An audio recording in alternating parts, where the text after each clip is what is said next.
amigos, bienvenidos a Viaje a las Estrellas. Estamos felices de estar con ustedes en este nuevo episodio. Edison, ¿cómo estamos? Muy bien, estamos demasiado contentos. Esas redes están que explotan. Súper, qué bueno. Y hoy vamos a hablar de... Vamos a hablar de la desclasificación del fenómeno OVNI por parte del gobierno de los Estados Unidos, pero tenemos que entender de que muchos gobiernos antes de Estados Unidos empezaron a desclasificar. Seguramente Estados Unidos, para no quedarse atrás, empezó su desclasificación. Pero no porque ellos tuviesen la intención de desclasificar, es porque los senadores como Marco Rubio, en el pasado como Harry Reid, empezaron a filtrar los pilotos de la Marina de los Estados Unidos, empezaron a filtrar videos de sus aviones de combate y ellos lo filtraron a la prensa. O sea, que esto tiene unos pasos fundamentales. De lo contrario, nos seguirían ocultando información, porque siempre, toda la vida, nos dijeron de que el fenómeno OVNI no era real. Exacto, y es que cuando uno empieza a entender este tema de la desclasificación, comentábamos ahorita que hay verdades que no son verdad y hay cosas que aparentemente no son verdad, pero que sí son verdades. Y esto lo digo ¿por qué? Lo digo porque en el caso, por ejemplo, comentábamos ahora que en el caso de todo lo que es la industria farmacéutica, puede que existan muchas drogas que curen muchas cosas, pero que no las están sacando porque finalmente hay intereses creados o licencias que no se tienen. Entonces la verdad en la que vivimos es que no existen sino determinadas drogas, cuando posiblemente hayan más drogas que nos pudieran salvar, pero que no le conviene a la gente. Lo mismo pasa con el petróleo. Existen muchas formas de combustible, pero que a muchas empresas no les interesa porque les interesa que se siga gastando el petróleo. En el fenómeno OVNI pasa lo mismo. O sea, muchos años donde se ha descalificado completamente, se le ha hecho bullying a muchas personas que han hecho esto, pero misteriosamente empiezan a aparecer, y esto que tú acabas de decir de que el Senado de los Estados Unidos ya por lo menos está diciendo, sí, esto empieza a ser verdad. Esto empieza a llevarnos a un punto donde el tema se vuelve serio, una no verdad se empieza a convertir en verdad, y la pregunta que uno se hace, ¿y por qué ahora sí? ¿Qué será lo que nos van a contar? Pues lo que yo te decía ahorita, a uno muchas veces le muestran el cielo gris y todo el mundo niega que va a llover, pero cuando cae el agua hay que sacar el paraguas. Entonces, ¿será que es que va a empezar a llover en este tema o qué? Hay una lectura muy importante de parte del gobierno de los Estados Unidos. El gobierno de Estados Unidos es un gobierno muy organizado en el tema de sus leyes. Habían leyes que prohibían a sus empleados, a los militares, divulgar cualquier tipo de información que se refiriera a, a seguridad nacional. Todo el tema de OVNI siempre fue considerado seguridad nacional, por eso clasificaban o top secret a toda esa información. ¿Qué es lo que pasa? Desde el año 45, después de la Segunda Guerra Mundial, hasta los años 80, desclasificaron, debido a una ley de libertad de información promulgada por el Senado de los Estados Unidos, 12 millones de páginas sobre documentos OVNI. ¿Qué fue lo que ocurrió allí? Esa información tiene tachas con marcador negro, la gran mayoría. Entonces, ¿qué fue lo que desclasificaron? Entonces, lo que senadores como Marco Rubio empezaron a pedalear para poder iniciar una nueva era de investigación. O sea, todo lo anterior se perdió. O sea, como dijeran por ahí, la platica se perdió. Pero empezaron una nueva era de investigación, que eso es en lo que estamos. Y le voy a dar otro dato para pasar al invitado. 31 de mayo de 2023, la primera reunión de la NASA donde dice los ovnis existen, y tenemos 16 expertos científicos en astrobiología, astronautas, astrofísicos, que se van a encargar de colocar el método científico sobre la mesa para investigar el fenómeno OVNI. Pero ojo a este último dato, han recibido hostigamientos hasta la saciedad estos científicos por el solo hecho de investigar el fenómeno OVNI. Por lo mismo que yo decía, hay verdades que convienen, hay verdades que no convienen. Y en ese sentido, uno vuelve y se remite al tema de los Illuminati. ¿Qué pasaba con los Illuminati? Era una información muy clasificada que venía desde el 1700, donde ciertas personas tenían esa información. Lo bonito del Internet es que el Internet nos junta a todos y entonces toda esta información que estaba tan encriptada por algún lado empieza a aparecer. Eso es lo bonito, pero también lo peligroso. Todo tiene cosas buenas y cosas malas. Hoy, nuestro programa de hoy va a ser el tema de la desclasificación. Así que bienvenidos a Viaje a las Estrellas.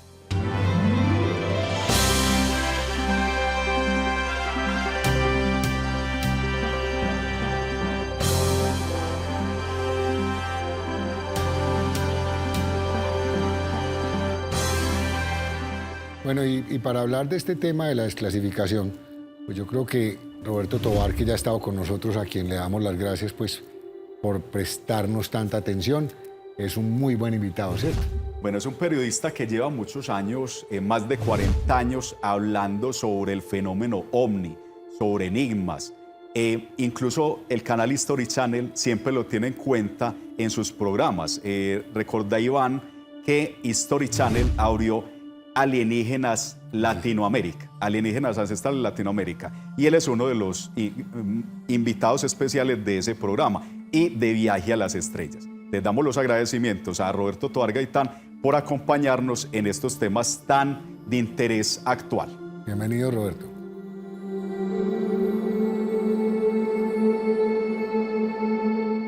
Cordial saludo a Viaje a las Estrellas de Cosmovisión. Ya sus presentadores Iván Obando y Edison Flores, muy amables por la invitación.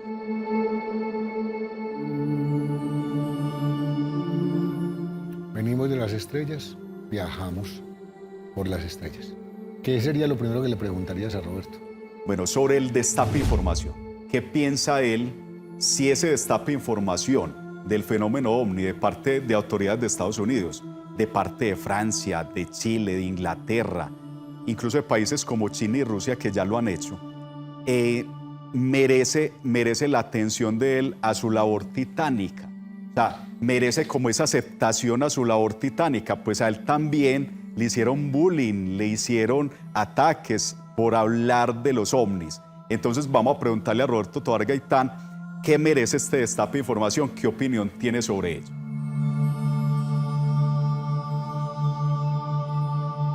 Los videos recientes divulgados por el Pentágono en Estados Unidos, más que por el FBI y la CIA, por el Pentágono, el Ministerio de Defensa de los Estados Unidos, en nuestro lenguaje, representan un avance más en todo lo que se ha hablado y se ha dicho alrededor de los ovnis. Antes no, eso no existe, decía el gobierno norteamericano. Aparecen estos objetos voladores muy conocidos por todos ya, se han divulgado muchísimo, persiguiendo o al lado de portaaviones o seguidos por aviones jet de combate, y se presentan y se mueven ante ellos, son esferas y son como cápsulas, tic-tac, lo llaman como la cápsula del deslecito, tic-tac, y los filman, los graban, se mueven. Al divulgarse estos videos, la opinión del gobierno norteamericano acepta que sí existen esos objetos voladores no identificados y que los están estudiando porque al final de cuentas no saben ni quiénes son, ni de dónde van, ni de dónde vienen. Hay una aceptación de lo que es la existencia de un fenómeno extraño alrededor de los ovnis. Más allá de esa teoría, se habla de ese hecho de la aparición de los videos, se habla del encubrimiento de los gobiernos de la presencia de extraterrestres en nuestro planeta. Extraterrestres que muchos dicen caminan con nosotros, están al lado de nosotros. Extraterrestres o híbridos, mezcla de extraterrestre con humanos, que dan forma a los híbridos que están entre nosotros y se mueven. La historia ovni apenas comienza a desarrollarse y seguramente los próximos años serán cruciales.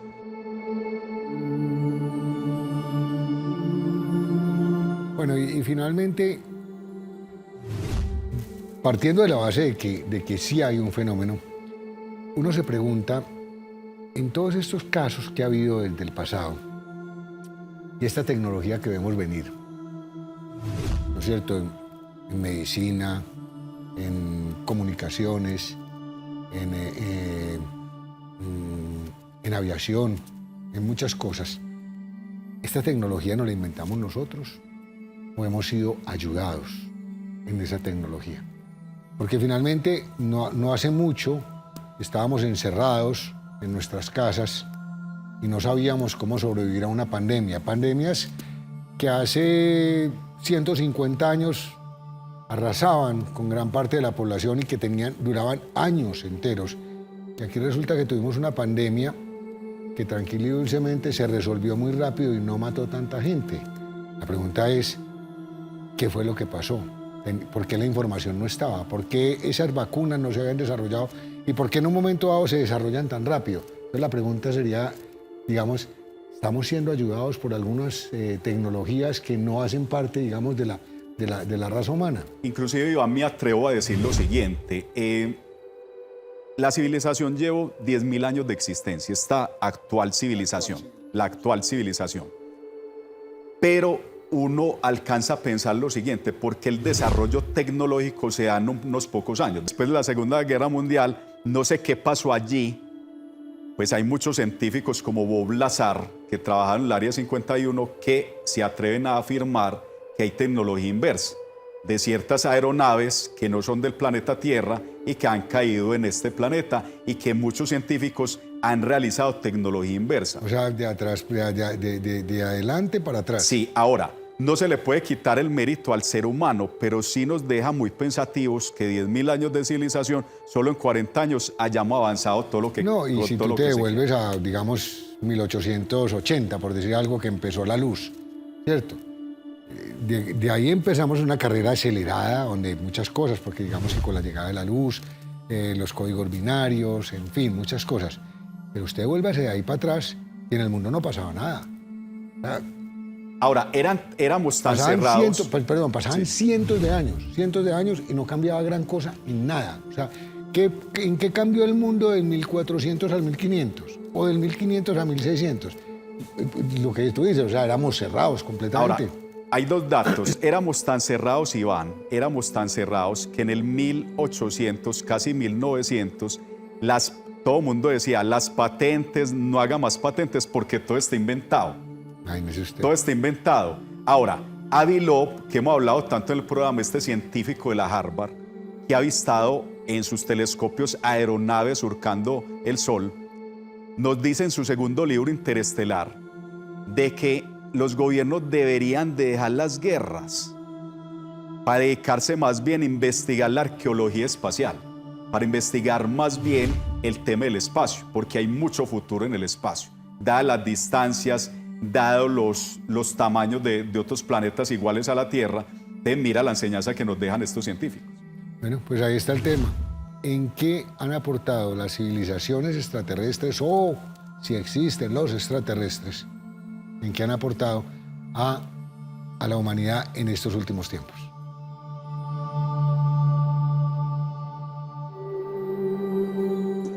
¿Será que hemos sido ayudados por seres extraterrestres? Posiblemente sí, lo más seguro es que sí.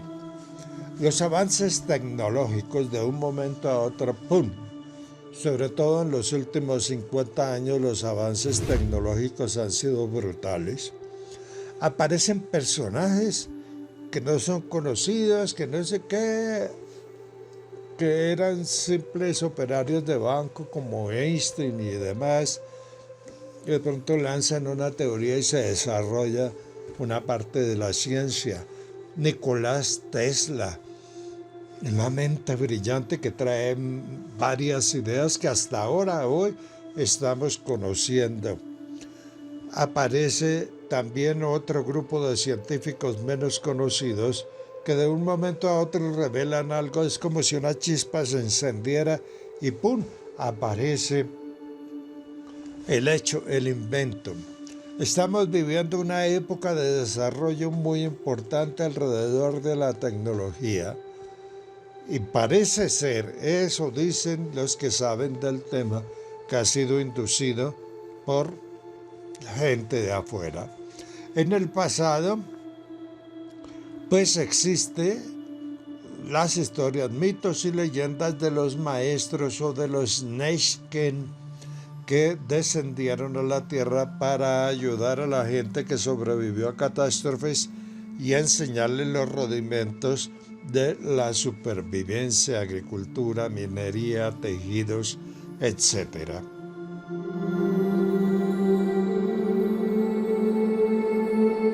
Bueno, finalmente, Edison, cuando uno habla de este tema de desclasificar ovnis y todas estas cosas, parece que hubieran unos sitios muy específicos. Uritorco en Argentina, luego en México está lo de los cerros de los siete luminarias. Las 7 luminarias.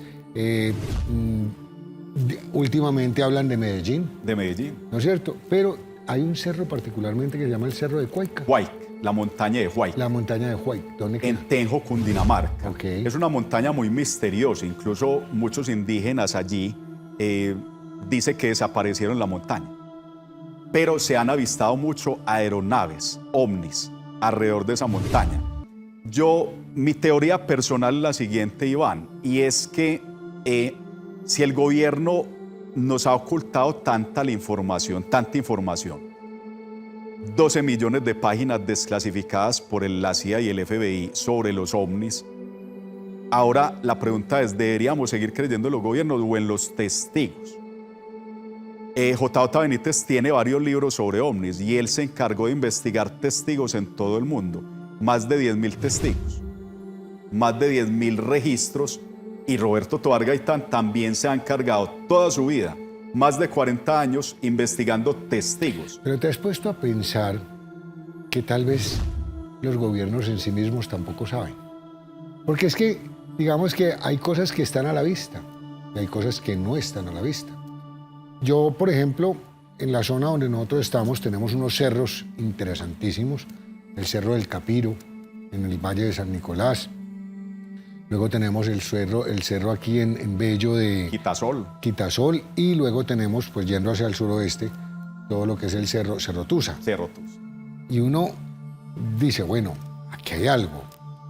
Pero ni el mismo gobierno, o sea, nadie se ha sentado a hacer investigaciones arqueológicas profundas, ¿no es cierto?, sobre estos 3 cerros en particular que son muy misteriosos. Entonces, yo digo, por un lado sí, los gobiernos tapan, pero por el otro lado, falta investigación, falta presupuesto y a veces podría faltar incluso hasta percepción, porque es que no todo el mundo tiene la capacidad de ver las cosas. Muchas veces a ustedes les han puesto a que miren algo y le dicen, ¿qué identifican? Muchos ven una cosa, pero pocos ven alguna otra cosa. Entonces digamos que ahí también hay mucho por investigar. Y gracias a personas como Roberto y a otros, es que estos temas se tratan y las personas viajan. Entonces, digamos que mi consejo para ustedes que están allá es que muchas veces hay algo que no es científico o que no lo han confirmado, pero que usted lo percibe, puede que tenga verdad. Porque en estos temas la percepción es muy importante. Por eso el camino de la verdad es tan complejo. La verdad tú no la tiene, o sea, que alguien te la diga, no, sino que cada persona la tiene. ¿Por qué? Por el camino, la experiencia, por el camino recorrido, por su evolución personal. Y esto es muy importante aclarar, que en el tema de los ovnis, unas cosas son presenciales, pero otras cosas son espirituales. Y ojo con esto, porque hablamos de distintas dimensiones. Entonces, aparentemente en esta dimensión no hay nada, pero aparentemente en el mismo espacio puede haber mucho. Y vuelve y juega. Tienes la percepción. Es como los perros. Los perros tienen la capacidad de oír mucho más alta que la que tenemos nosotros. Por eso cuando hay un temblor, el perro, antes de que empiece a temblar, ya lo está sintiendo. Es como los colores. Por ejemplo, los toros, a los toros el rojo se les vuelve un color demasiado fuerte a los ojos y por eso lo atacan. Entonces vuelve y juega. En el tema de los ovnis hay un tema de percepción, es un tema de abrir canales. Entonces, digamos que además del que son los gobiernos, tenemos que tener presente también cómo nosotros nos abrimos hacia estos canales. Y que este programa tiene esa finalidad de que no estamos solos, ustedes televidentes, porque cuando uno tiene un avistamiento, tiene una experiencia de estas, no la cuenta. El programa es una forma de compartir, ese tipo de experiencias y no encerrarse uno en uno mismo, estoy loco o lo que vi fue una alucinación.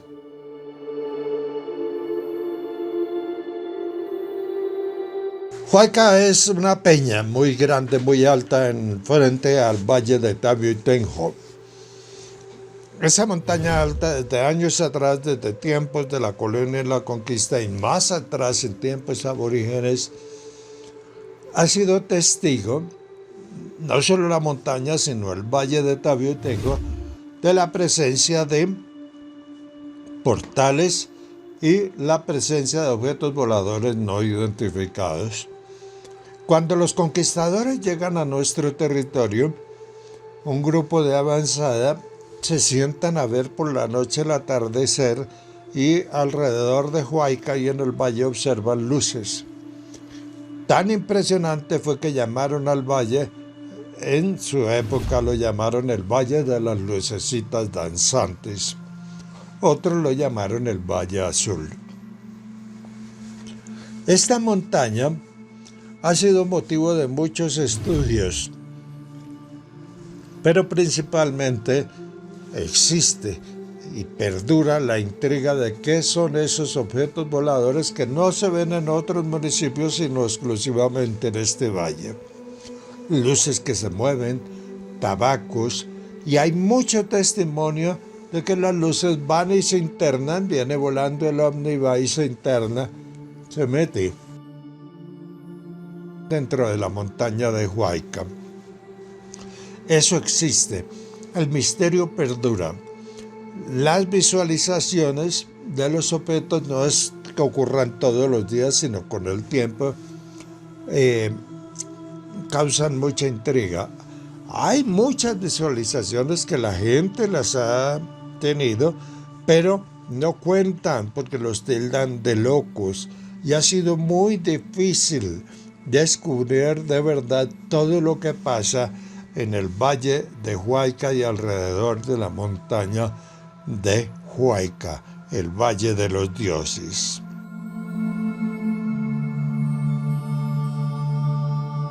Edison, cuando uno se sienta a mirar fotografías del fenómeno ovni, pero más allá del fenómeno ovni, fotografías del pasado, particularmente en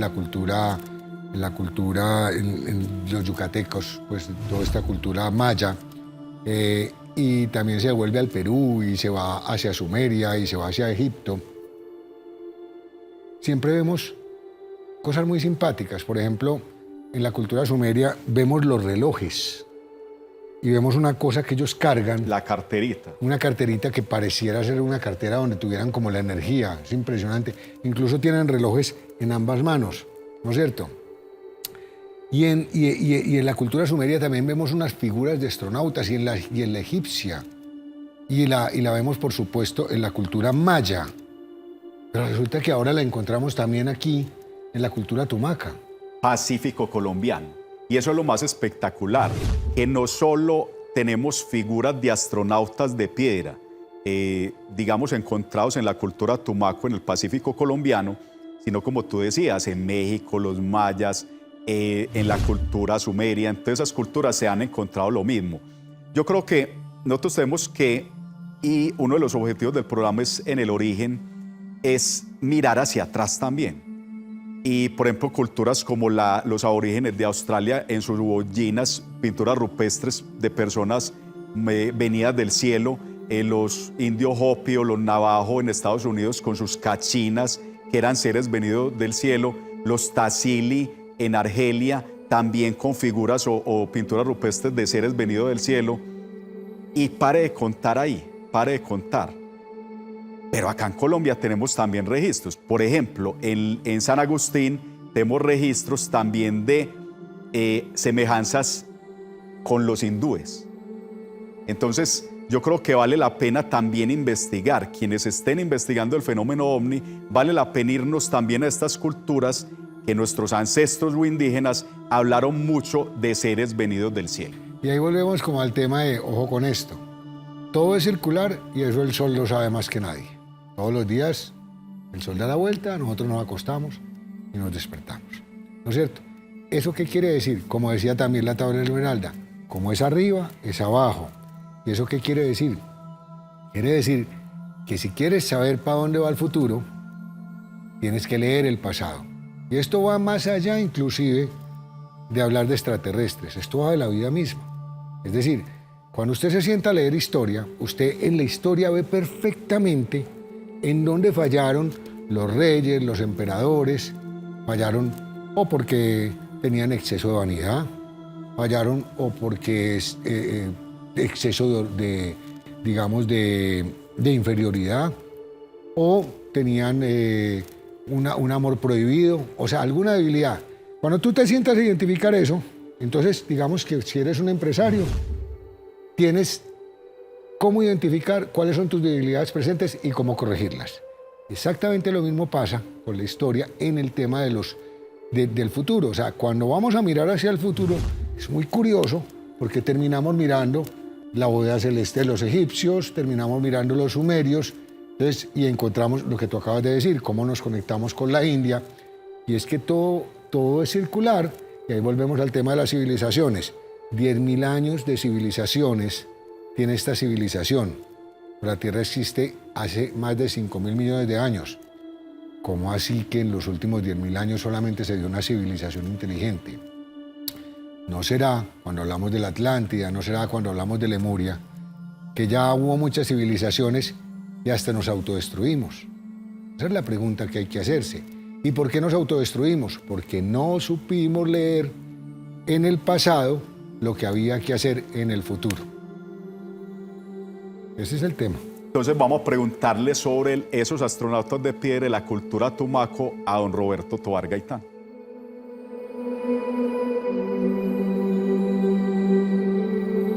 Los astronautas de piedra de la cultura tolita, en la frontera de Ecuador, Colombia, por allá el área de Tumaco, son representaciones de seres humanoides vestidos con casco, traje de astronauta completo, luz interior, algo como una linterna aquí en el centro, 7 botones acá, una linterna como en el casco, muy parecido a los astronautas actuales. Esas figuras se han encontrado no solo en figuritas o estatuillas, sino también en estatuillas que son pitos. Les ponían pitos y producían un sonido especial. En Ecuador hay un museo dedicado completamente a estos pitos, a estos elementos sonoros que guardan figuras que aparentemente son astronautas. Entre esas figuras hay una que literalmente es de un hombre gris, es bajito, los brazos más largos que los humanos, cabeza redondita, así como ovoide, y ojos así como los grises. De eso se sabe poco porque solo hasta ahora, después del 2000, se comenzó a investigar y a divulgar sobre el tema de los astronautas de la cultura tolita en Tumaco y Ecuador.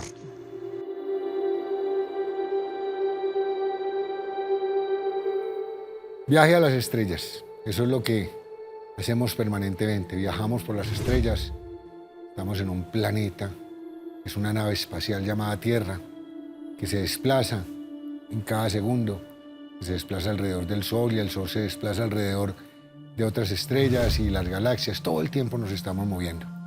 Y con seguridad que no estamos solos. Y uno se hace la pregunta, ¿y no estamos solos? Y ahorita hablábamos de cómo nos han ayudado tecnológicamente esos seres que creemos que existen. Pues la pregunta también es, ¿cómo nos ha ayudado espiritualmente? Yo tengo una tarea para ti. Entre la ciudad de La Ceja y Río Negro, porque ya son ciudades, ya no son pueblos, casi que a la altura del Capiro, ¿no es cierto? Hay una parcelación que se llama el Yarumo. Sí. A mano derecha, uno se mete por ahí y llega a una casa de unas señoras que les dicen las capiras.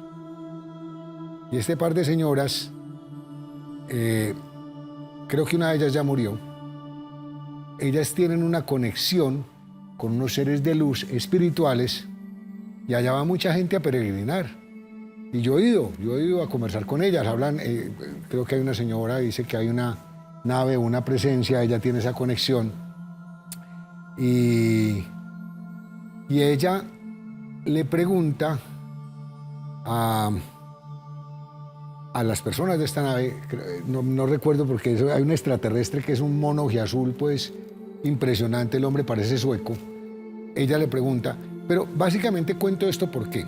Cuento porque ellas parten de la base de que estas son presencias alienígenas que están para ayudarnos espiritualmente. Entonces, ese es otro tema bastante interesante. Inclusive en el tema de las comunidades ancestrales, recordar el libro de Enoch. A Enoch se lo arrebatan en un carro de fuego, en una aeronave al espacio, le enseñan infinidad de cosas. Bochica en Bogotá, en Cundinamarca, le enseñan una cantidad de cosas a ese pueblo indígena. Y así muchos maestros que se pensaba de Bochica que era un ser extraterrestre. Claro, la diosa de Abeiba también. Eso, todos, o sea, y así un sinnúmero de seres. Quetzalcóatl.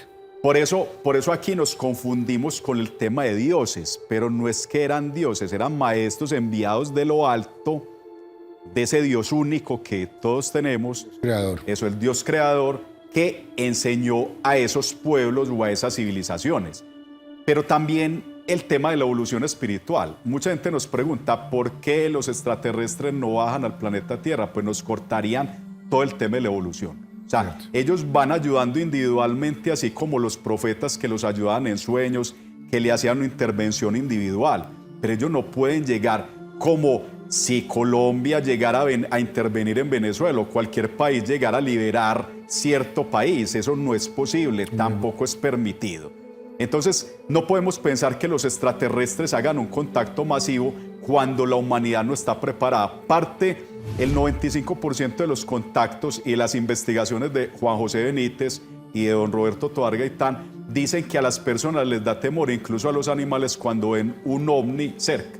Claro. Entonces, si yo me vencemos muero ese del terror. temor, O sea, piénsenlo. Claro. Piénsenlo. Esto cambia completamente los paradigmas de verdad. Y el mundo nos cambia. Rompe todos los paradigmas. ¿Por qué? Porque nosotros estamos enseñados a que vivimos por territorios.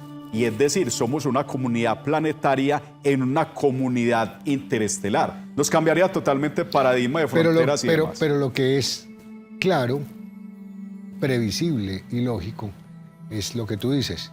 Podrían ellos estarnos ayudando espiritualmente, ayudándonos a sanar y ayudándonos a aprender.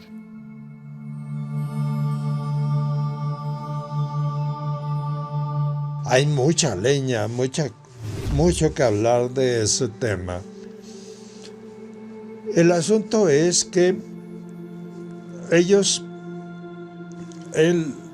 los testimonios, hay personas que tienen encuentros con otros seres y esos otros seres les hablan de ética, moral, civilización, cultura, etc.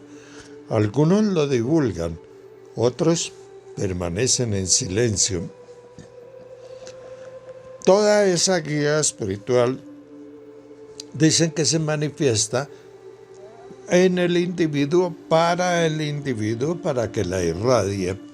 Que todas esas enseñanzas que le llegan a una persona a través de la intuición, de forma telepática o presencialmente, tienen como único objetivo la persona para que la irradie a los demás.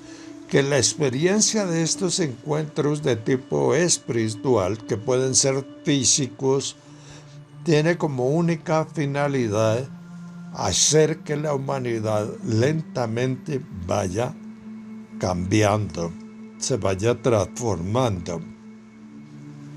Los encuentros con criaturas que dan información espiritual, como ya les dije, pueden ser telepáticos, pueden influir en lo que llamamos intuición y pueden ser físicos.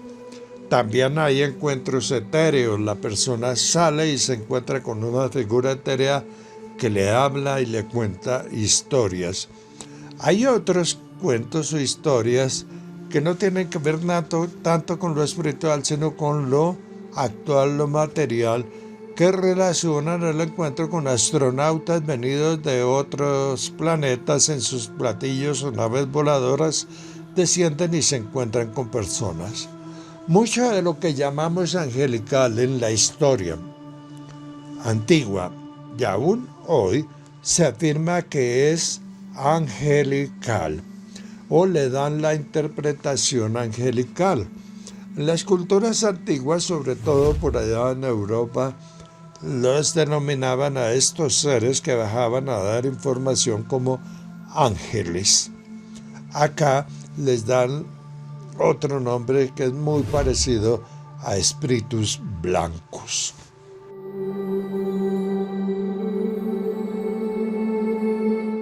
Yo en lo particular puedo decir que a través de mis viajes he tenido muchas sensaciones, muchas intuiciones, pero nunca he tenido un encuentro ni un avistamiento.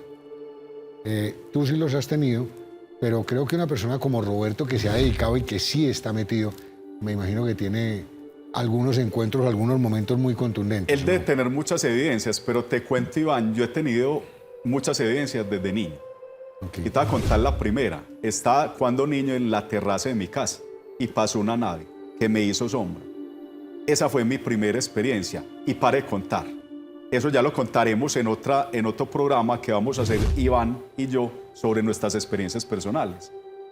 Pero Roberto Tovar Gaitán nos tendrá evidencias sobre este fenómeno ovni extraterrestre.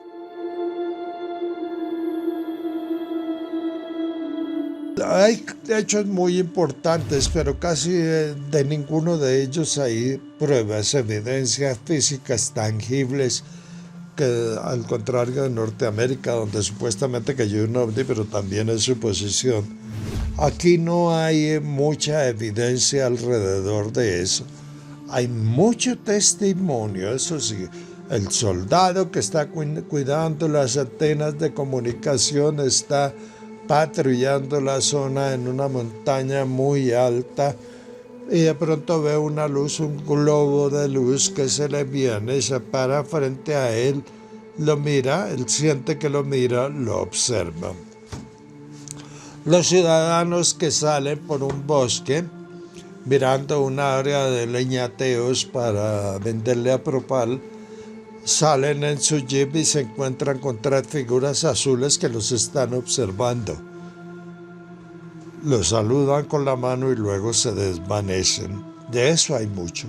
Ovnis, los que quieran, Colombia tiene una riqueza muy grande en avistamientos. Medellín, por ejemplo, tiene muchas. El caso es que también hay dentro de esos avistamientos tabacos, tic-tacs, son como cápsulas. Están los collares de perlas, que son una lucecita tras otra que se mueven así. Está el platillo volador como tal. Está el testimonio de los aros de luz que se abren en portales y que entran y salen luces o platillos voladores. De eso hay mucho, pero evidencias físicas todavía no hay.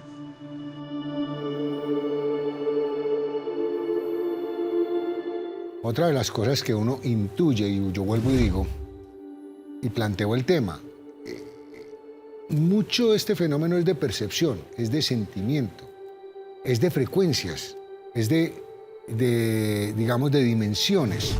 Y cuando hablamos de dimensiones, entonces no hay que buscar ni el extraterrestre que está por ahí escondido, no hay que buscar la nave espacial, sino que tal vez hay que buscar los portales, esos puntos de energía que nos pueden llevar o a otro lugar del universo o nos puede llevar a otro momento de la historia, al futuro, al pasado. Entonces ahí vienen otras evidencias. ¿Qué evidencias de portales existen? Ahora, Hay muchos contactados, han hablado de portales, que hay muchos portales en diferentes puntos de poder en el mundo. Ya lo hemos Que son puntos hablado de en este energía planeta, contundentes, puntos de las energía. pirámides de Egipto. Para mí los cenotes en todo lo que es la región de Yucatán. Talampaya en Argentina, O sea, en Estados Unidos, o sea, múltiples sitios de poder. y yo insisto, Cerro Tusa, Quitasueños, El Capiro, o sea, esos son puntos de energía contundentes. Puntos Ahí de deben energía de existir portales. Entonces, vamos a preguntarle a don Roberto qué evidencias tiene sobre portales o sobre bases intraterrenas acá en Colombia.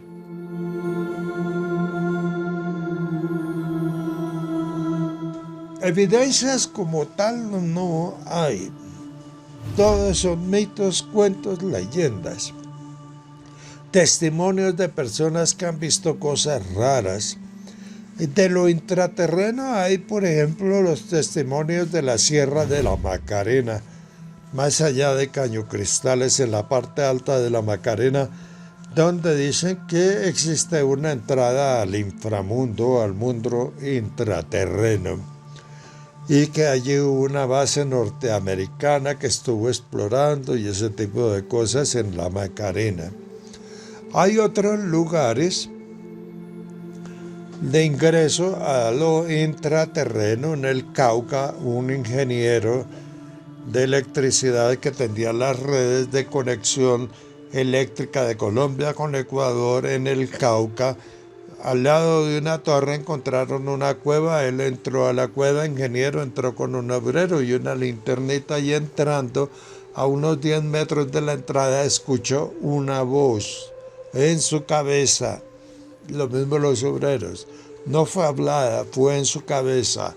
No pueden entrar, este lugar es prohibido, por favor salgan. El arquitecto con formación científica y tecnológica no pudo explicar eso, pero afirma que escuchó directamente la voz de que no pueden entrar, sigan. Hay otros lugares que se dice son de ingreso al mundo intraterreno, por ejemplo, en lo que es la Tatacoa. En el desierto de la Tatacoa hay unos círculos en piedra, ojalá no hayan desaparecido, donde decía que la gente se paraba y ¡zum!, lo chupaba. Las piedras marcadas con jeroglíficos o petroglifos que se abren y la gente ingresa al mundo intraterreno. No tenemos historia como la de la cueva de los Tallos en Ecuador. Y es que apenas, a duras penas, en los últimos 15 años, Colombia ha comenzado a investigar de manera independiente todos estos casos.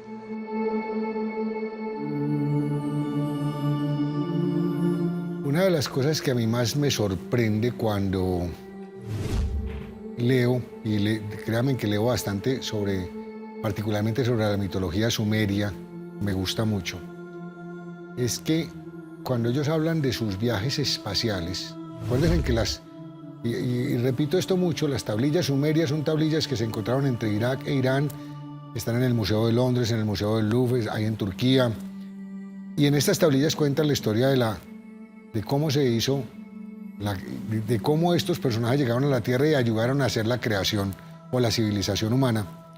Pero hay una cosa que me parece interesante, y es que ellos hablaban de que para pasar de Nibiru hacia la Tierra, ellos tenían que pasar el cinturón repujado, que hoy en día es el cinturón de asteroides, pero lo que me parecía simplemente fascinante es que ellos hablan de que ellos tenían naves, y en esas naves ellos movían o le disparaban a los meteoritos para poder crear la ruta, disparaban agua.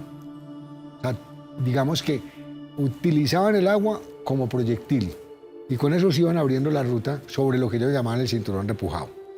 Luego, entonces uno dice, a ver, primero, ¿qué tamaño tiene que tener una nave para poder arrojar agua, que además de su abastecimiento, mueva cosas, ¿no es cierto? Y finalmente, ahí viene otro tema que más interesante es, en estos días leí una noticia de que Colombia es un país completamente rico en hidrógeno. El hidrógeno está en el agua. Y el hidrógeno es un motor impresionante. O sea, estamos hablando de que hoy en día viajamos con gasolina, pero lo más posible es que el propulsor del futuro sea el hidrógeno, que es una energía completamente limpia. Cuando se encuentre esa ecuación, Colombia pasaría a ser el Arabia Saudita, porque aquí lo que tenemos es agua y todos los días nos cae más, entre otras cosas. Pero finalmente vuelve el tema del agua. Tantas civilizaciones que pueden haber dentro del mar, ¿cierto?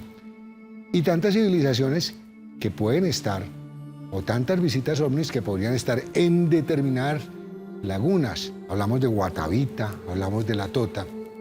Y particularmente, acuérdese usted que en Bolivia está la laguna más grande de Latinoamérica. ¿Cómo se llama esta laguna? Este es el lago Titicaca. El lago Titicaca. Dicen que en el lago Titicaca también estaba la Atlántida, o sea, hay unas versiones. Entonces vuelve y juega. El agua, las lagunas, ¿qué hay en esta? Y hablemos de las cercanas, ¿qué hay en estas lagunas? Hay dos datos. Primero, un contactado, Enrique Castillo Rincón, que ya hicimos un programa con su hija, tuvo un contacto directo allí, vio salir la nave de la laguna de Tota, en Cundinamarca. Vio salir la nave, tuvo contacto con seres pleyadianos, la CIA lo investigó, parece ser que fue un contacto real. Pero también vámonos a la ley de diciembre de 2022, la ley Biden para el Pentágono. Dice, favor me investiga Pentágono, los objetos que llegan del cielo al mar y del mar hacia el cielo, que los llaman objetos transmedio. Entonces ya hay un nombre para estos objetos. En el árbol digamos, en la jerga de los ufólogos se les llama OSNIs a los objetos que salen del mar. En las guerras se avistaron mucho naves de tamaños impresionantes saliendo del mar. Entonces lo que vamos a preguntar a don Roberto es qué conoce él de la laguna de Tota, de la laguna Guatavita, relacionado con objetos que salen de allí.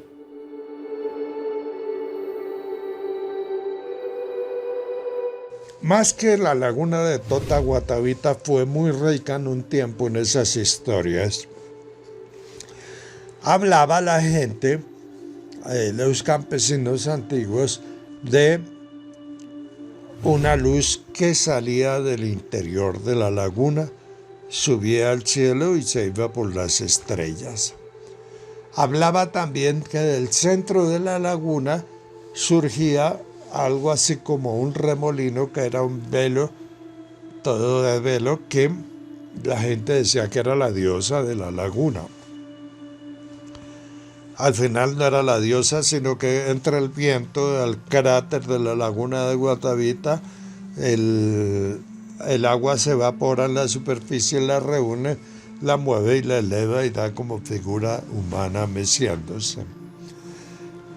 En la historia, en el mito antiguo recogido por los cronistas, que no es historia porque fue que alguien le contó a alguien que después le contó a otro que lo escribió, dice la historia de los cronistas, se habla de un castillo interior. Cuando la cacica se suicida va a un castillo interior donde habitaba un demonio. Y ella quedó ahí. Eso podría ser, interpretan los que saben de este tema, un lugar de aparcamiento ovni. Pero sí se habla en diferentes ocasiones, en diferentes temas, y incluso en el mito de luces que entran y salen, luces fulgores.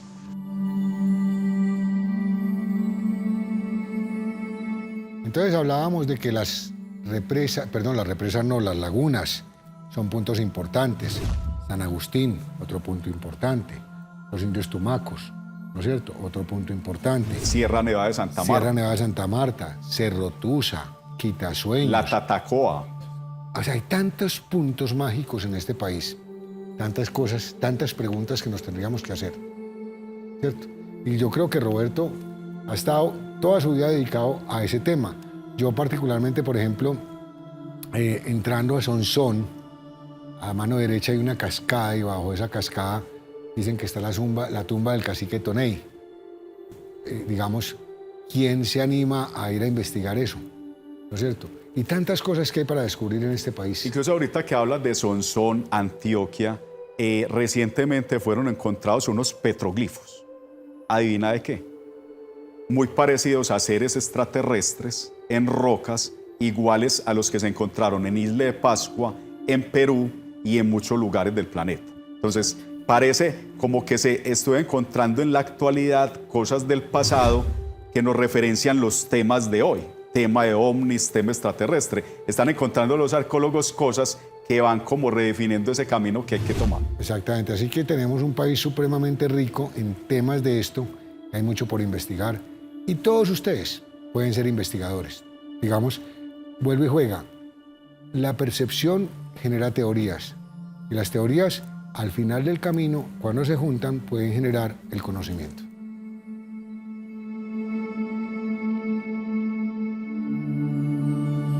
Zonas calientes en Bogotá para ver ovnis cualquiera. En el mundo no hay zonas calientes ni aeropuertos ni omnipuertos, perdón. Eso no lo hay. Los ovnis pueden aparecer en cualquier sitio, en cualquier lugar. Hay sitios que tienen frecuencia que la gente cuenta, como es la Peña de Huayca, como es el desierto de la Tatacoa y el norte de San Agustín, en el departamento del Huila, o antiguamente, muy antiguamente, en un lugar llamado La Cruz, Nariño, municipio de La Cruz en Nariño. Las zonas calientes como tal no existen, no las hay.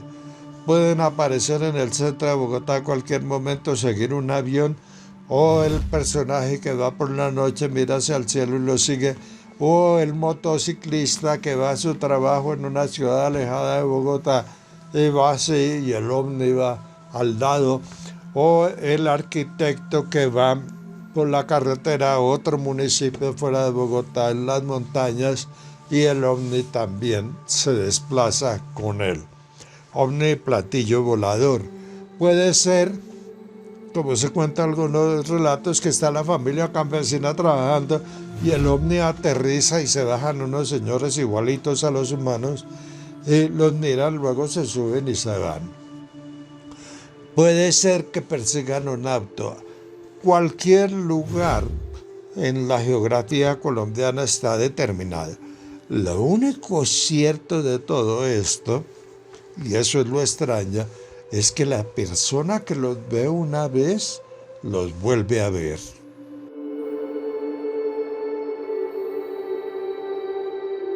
Viajamos por las estrellas, definitivamente. Me preguntabas qué era esto. Me gustaría que lo enfocaran. Esto lo compré en Egipto, en un crucero que hicimos con Fernando Malcún, que era un egiptólogo maravilloso, ya murió. Él y su esposa Josefina, ambos murieron.